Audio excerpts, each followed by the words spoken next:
Bonjour à toutes et à tous, ravi de vous retrouver pour ce nouveau numéro de 85 chrono. On va parler basket tout au long de cette émission avec nos deux invités du RVBC, la Roche-Vendée Basket Club, Caroline Herriot, la capitaine de l'équipe de Ligue féminine. Bonjour Caroline. Bonsoir. Et en face de vous, le coach Manu Baudy. Bonjour Manu. Bonjour. On va revenir donc sur cette saison qui n'est pas totalement terminée, enfin on l'espère puisqu'il devrait y avoir les playoffs au mois de mai. On attend de savoir s'ils auront bien lieu, mais en tout cas la saison régulière est terminée depuis la semaine dernière avec ce dernier match contre Lyon-Asvel que vous avez pu suivre d'ailleurs sur l'antenne de TV Vendée. Avant de parler basket, une petite parenthèse voile avec quelques images de la Sardinia Cup, une épreuve du circuit Figaro avec la deuxième étape qui a débuté ce dimanche à 17h, une étape longue d'environ 775 000, un aller-retour entre Saint-Gilles-Croix-de-Vie et les îles Scilly au sud-ouest de la Grande-Bretagne. Pour l'instant, c'est le duo Tanguy le Turquet, Corentin Douguet sur Keguiner Innoveo qui est en tête, mais le classement pourrait évoluer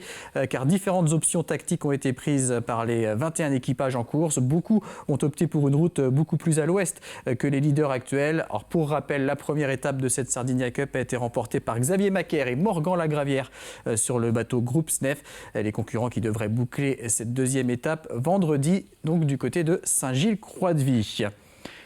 On vient au basket, mais avant de parler de basket féminin, un mot de basket masculin avec le championnat de National 1 et la victoire des Sables d'Olonne ce week-end sur le terrain de Tarbes-Lourdes de 79 à 71. 8e victoire en 23 matchs pour les Sablais. On va voir le classement de ce championnat de National 1. Chaland devait jouer à Rennes, mais en raison de cas de Covid dans l'équipe rennaise, eh bien c'est de nouveau un report de match pour le VCB. Le VCB et les Sables qui joueront dès ce mardi soir à domicile. Les Sablés accueilleront Angers et Chaland recevra Tarbes. Il reste encore 5 matchs à jouer pour Chaland, 3 pour les Sablés.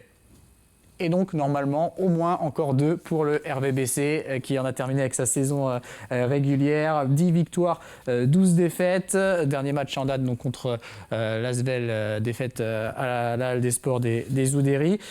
Les playoffs, c'est encore le point d'interrogation. Manu, la condition, c'est que tous les matchs de la saison régulière se disputent avant le 2 mai. Et il y a encore des équipes qui ont beaucoup de matchs en retard. Je pense à Charleville, 4 matchs en retard. Ouais, sincèrement, je pense que ça va se faire.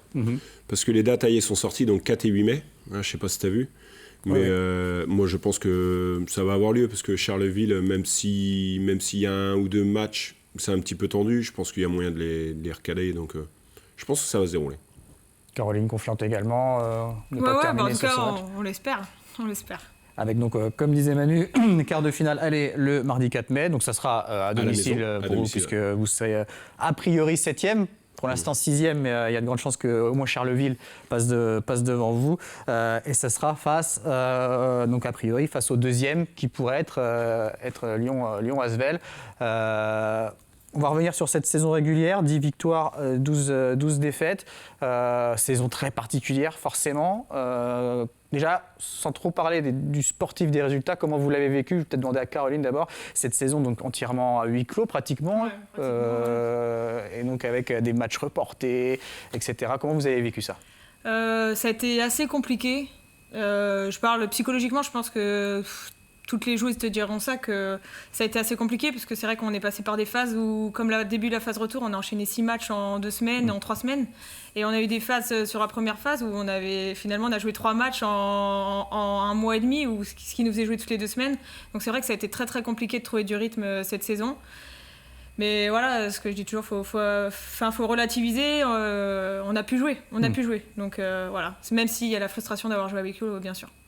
Manu, ça a dû être un sacré casse-tête, j'imagine, cette saison au niveau de l'organisation. En fait, je pense qu'on s'y est habitué. Il faudrait demander à Caro, mais je pense qu'on s'y est habitué. En fait, après, le rythme était très particulier parce que début de saison, on a eu vraiment, c'était trop galère. C'est-à-dire que c'était même pas au jour le jour, c'était heure par heure. Je me rappelle du déplacement annulé au dernier moment là, à Basketland, mais c'était infernal. Mais après, je pense que, enfin moi perso, je m'y suis habitué. C'est-à-dire que, on vivait un peu au jour le jour. Mais voilà, il n'y a pas eu tant de report que ça sur la deuxième partie. Le plus frustrant, franchement, c'est jouer à domicile sans public. Autant à l'extérieur, parce qu'on a fait quelques perfs à l'extérieur, sans public, c'est limite plus agréable parce que tu as un coup à jouer, mais à domicile, c'est très très frustrant. Et qu'est-ce qu'on va retenir donc sportivement de cette saison? Les satisfactions, les déceptions s'il y en a eu? Caro? Ouais, alors, il y a eu oui, beaucoup de déceptions parce que je pense à cette deuxième phase qui a été assez frustrante. Dans un premier temps, parce qu'on a été, voilà, je pense aux défaites contre Nantes, contre Charnay et ONO. Mais la deuxième partie, très satisfaisante, parce qu'en fait, après ces 3 défaites-là, où il y a beaucoup de gens qui nous ont enterrés, on a su relever la tête et aller faire des grosses perfs. Hein. On a été gagné à Charleville, on a gagné plusieurs gros matchs aussi chez nous. Donc, ouais, je pense que elle est à l'image de cette saison. Il y a eu des hauts, il y a eu des bas, et les résultats sportifs sont ressentis, mais c'était une saison tellement particulière que... Ouais. Il y a eu les 2 victoires à Tarbes et Villeneuve récemment qui ont été importantes. Manu, vous êtes à votre place à cette fin de saison régulière? Ouais, c'est complètement ça. Je pense qu'on aurait peut-être pu gratter une place éventuellement, mais sincèrement, on est à notre place. Voilà, La Roche, quand ils sont dans La Roche, quand on est top 5 comme ça a été les plus belles années, top 6, top 7, je pense qu'on est à notre place. Donc il n'y a pas beaucoup de regrets à avoir. Voilà, Caro a parlé des 3 défaites, là, Saint-Amand, Charnay et Nantes. Voilà, si on avait gagné 1 ou 2, mais on aurait peut-être perdu aussi chez 1 ou 2 gros. Donc l'un dans l'autre, je pense que voilà, on est à notre place. La déception est peut-être du côté de l'Eurocup, de la Coupe d'Europe, alors qu'il a aussi s'est joué dans un contexte particulier, dans une formule différente. Vous avez enchaîné 3 matchs en une semaine. Mais j'imagine que vous espériez un peu mieux, Caroline? Ouais, bien sûr. Bien sûr que la semaine, là, ça a été très compliqué. C'est beaucoup de frustration et de déception. C'est vrai, là, un peu à froid. Oui, on espérait mieux. On espérait se qualifier. Voilà, le Final Four, il a eu lieu ce week-end. On a vu où est-ce que Charleville était. Et puis, on voit notre niveau par rapport à Charleville cette saison. On voit qu'on avait peut-être un coup à jouer.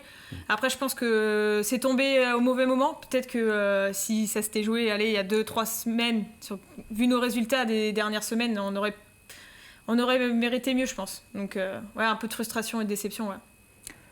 Même analyse, Manu, sachant que donc, a priori, vous rejouerez normalement l'Eurocup l'année prochaine? Ouais, j'espère. Maintenant, comme dit Caro, je pense que c'était pas la bonne période pour nous cette semaine-là à Valence. On n'était pas bien. Même d'un point de vue humain, d'un point de vue cohésion et tout, c'était pas les meilleures semaines pour nous. Maintenant, c'est comme ça, voilà, ça reste une belle expérience. C'était quand même notre deuxième expérience européenne.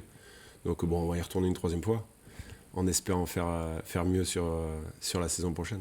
Alors on va revenir sur ce dernier match de saison régulière à la Les Oudéry contre Lyon, contre l'Asvel. On va voir quelques images de la fin de match qui a été pleine d'émotions pour tout le monde, hein, puisque il y a des départs. On le sait, Caroline, vous allez quitter le club à la fin de la saison. C'est le cas également de Marielle Amand, qui devait être avec nous ce soir, qui malheureusement n'a pas pu venir, mais qui elle met fin à sa carrière. Et puis Jackie Moreau, qui à 72 ans, je crois, met un terme à cette très longue carrière. Donc voilà, il y a eu une cérémonie qui, malheureusement, là aussi, s'est faite sans public. Ça aurait été un très très beau moment avec public, mais ça a déjà été un moment plein d'émotions. Quand vous revoyez ces images, là, Caroline, comment vous avez vécu ce moment? J'en ai marre de me voir pleurer. Mais ouais, honnêtement... on a joué le mardi, j'ai mis au moins tout le mercredi pour m'en remettre quand même. Ça a été très très fort en émotion, bien sûr. Ouais, ça fait plaisir parce que c'est vrai que c'est des belles images. Enfin voilà, c'est beau, c'est aussi, ça fait partie du sport aussi, tout ça, donc tous ces moments-là. Donc c'est vrai que là j'ai un peu plus de recul déjà parce que quand on a le nez dedans, c'est une catastrophe. Mais ouais, c'est le sport et c'est beau et c'est pour ça qu'aujourd'hui je fais du basket aussi, c'est pour tous ces moments-là et voilà tout ce que j'ai passé toutes ces 6 années à La Roche, ouais, c'est beau quoi. On va voir un extrait d'une vidéo qui a été diffusée du coup ce soir-là, une vidéo réalisée par Titouan Michon qu'on salue, hein, du RVBC, où vous parlez des messages de soutien que vous avez reçus notamment cette saison. On regarde ça. Je veux progresser et je suis quelqu'un qui n'aime pas rester dans la facilité. Et ouais, le soutien il a été énorme. J'ai reçu des messages, ça fait chaud au cœur. Ça a été parce que ça n'a pas été facile de l'annoncer, ça n'a pas été facile, voilà, de faire comprendre aussi aux gens avec qui, enfin voilà, aux gens qui m'entourent ma décision aussi. On m'a dit à juste titre, c'est normal, mais je veux dire, il n'y a jamais rien qui est normal dans la vie, donc j'ai pris en capture d'écran tous les messages et je vais me faire un panneau et je l'emmène avec moi parce que j'emmène un bout de La Roche avec moi aussi là-bas. Alors Caroline, est-ce que dans votre futur club que vous ne pouvez pas encore annoncer, toujours pas? Non, toujours pas, non. Est-ce qu'il y a une clause vous empêchant de jouer contre La Roche la saison prochaine? Non, mais tu demanderas à Manu. Elle ne le sait pas quelle est la clause. Tu demanderas à Manu, il m'a déjà parlé de l'accueil qu'il me réservera la saison prochaine, donc ouais, non, j'espère. Enfin, j'ai hâte déjà de revenir. Manu, un mot sur Caroline qui, dans cette même vidéo, signale que de la montée de Ligue 2 en Ligue, eh bien, il ne reste que vous deux. Oui. Et que la progression a été très rapide. Caroline qui venait de la Garnache, qui a rapidement pris sa place dans l'équipe de Ligue 2 pour devenir la meneuse numéro 1, puis capitaine maintenant. Oh, bah, Carole l'a bien dit, je pense qu'on a versé beaucoup de larmes. Moi, j'ai plus de larmes maintenant, c'est bon. On a versé beaucoup de larmes sur le dernier match, mais franchement, c'était une magnifique soirée. Et puis c'est vraiment, elle le mérite. Bon, il y a Caro, il y a Marielle, puis il y a Jackie. Et ils le méritent tous les trois d'avoir vraiment cette belle soirée. Donc franchement, et tu l'as bien dit, parce que grand merci à Titouan qui a fait un énorme boulot sur cette soirée-là.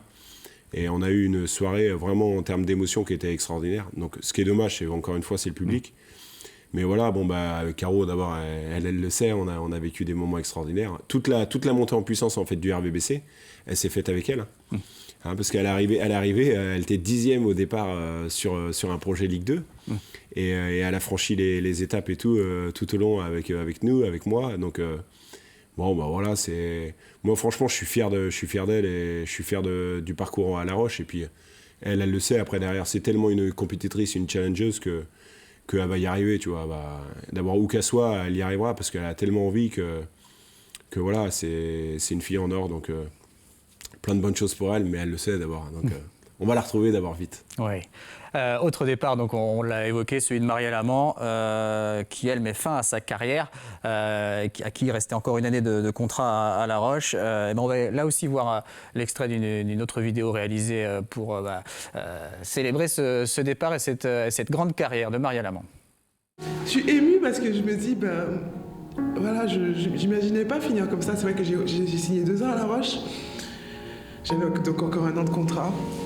Mais, enfin, je pense que j'ai fait le tour et je pense que je pense qu'aujourd'hui, il y a d'autres projets qui s'offrent à moi, un autre chemin qui s'ouvre à moi et j'ai vraiment envie d'aller voir ce chemin-là. Mon corps aussi, c'est drôle parce que je prends beaucoup avec beaucoup d'humour quand on me dit « Ah, tu peux encore jouer ?» Non, en fait, aujourd'hui, mon corps, je le malmène et je sens qu'aujourd'hui, ce que je lui fais subir, il n'aime pas.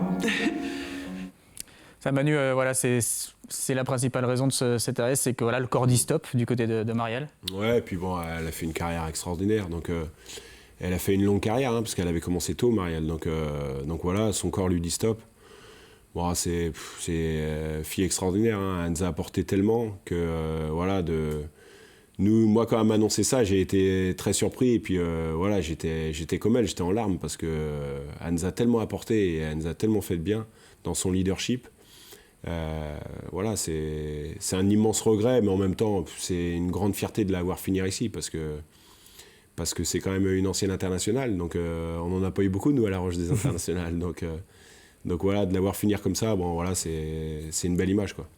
91 sélections en équipe de France, vice-championne d'Europe 2013-2017, elle était 2 fois championne de France, vainqueur de l'Eurocoupe également en 2015. Alors, il y a un autre passage dans cette vidéo, et donc c'est dommage, on ne va pas pouvoir l'interroger là-dessus, où elle parle justement de lorsqu'on lui a proposé La Roche, elle disait il y a l'orgueil qui est entré en jeu en disant ben non, c'est pas possible, on lui proposait des clubs de Ligue 2 ou La Roche, c'est pas possible, et elle s'est rendue compte que finalement ça a été le bon choix pour elle. Est-ce que ça, par exemple, c'est quelque chose dont vous avez parlé avec elle, Caroline, et comment est-ce qu'elle est arrivée à La Roche justement?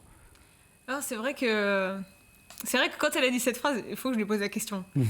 Mais après, je comprends sa réflexion. Parce qu'aujourd'hui, c'est vrai qu'on sous-estime beaucoup La Roche. Après, Jack le disait l'autre fois, c'est de mieux en mieux. C'est-à-dire que les clubs commencent de plus en plus à respecter La Roche. Mais c'est vrai que je comprends ce qu'elle dit.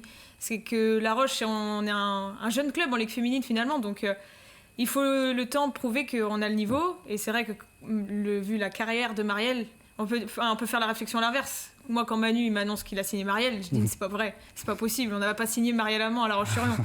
C'était ça, moi, ma réflexion. Et c'est vrai que Je comprends son raisonnement parce que aujourd'hui, La Roche, faut encore prouver tous les jours. Alors, autre départ, on en a parlé tout à l'heure, celui de Jackie Moreau, votre assistant, mais bien plus qu'un assistant, je crois. Avant de parler de son départ, là aussi, on va voir une petite vidéo. C'était son discours d'avant-match, juste avant le match contre l'Asvel, mardi dernier. Jackie Moreau. Puis la dernière chose, c'est que vous faites un métier, là c'est autre chose, un métier super, parce que c'est un métier où vous donnez du plaisir et de la joie aux gens. C'est quand même extraordinaire ça, de pouvoir faire ça. Et alors, au nom de tout ça, parce que vous avez de la chance, vous êtes privilégiés, comme moi je l'étais aussi, ne calculez pas, donnez tout ce que vous avez de meilleur en vous, dans les matchs, dans les gens que vous avez rencontrés, tout ça, et ça, c'est ce que je vous souhaite donc, le plus longtemps possible. Voilà, merci pour tout.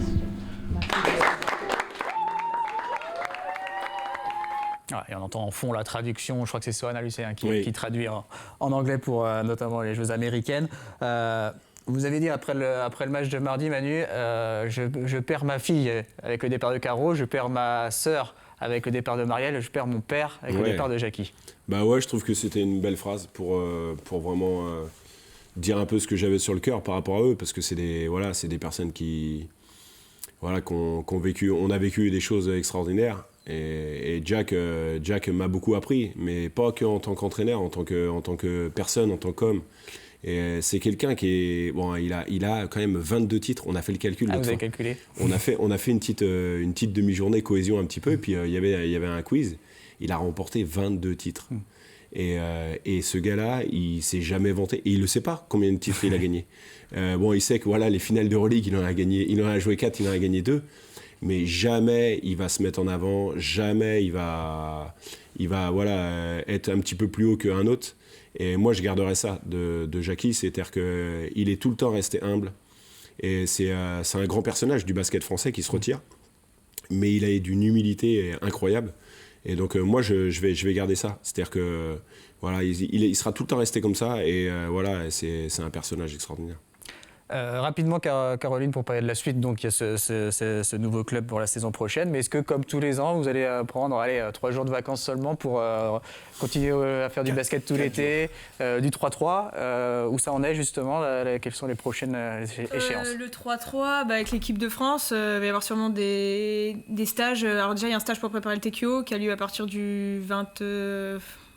je ne saurais plus trop les dates, mais c'est à partir du 26 mai, je crois, à Graz, en Autriche. Donc il y a un stage pour préparer le TQO. Après, il y a un championnat d'Europe à Paris aussi. Puis plusieurs tournois tout au long de l'été. Après, c'est vrai que je ne sais pas encore exactement comment va se dérouler mon été, parce que c'est vrai que j'ai pris goût plutôt l'été dernier à prendre des vacances. Quand même. Et à pouvoir m'entraîner aussi individuellement. Donc je ne sais pas. C'est un point d'interrogation encore à soulever. Manu, il va falloir reconstruire l'équipe maintenant, puisque y a des départs, il y a des arrêts, donc il va falloir lancer. Alors on va pas avoir le temps d'en parler, mais on vous invitera pour que vous nous annonciez peut-être des nouvelles têtes. Sincèrement, il y aura une belle équipe.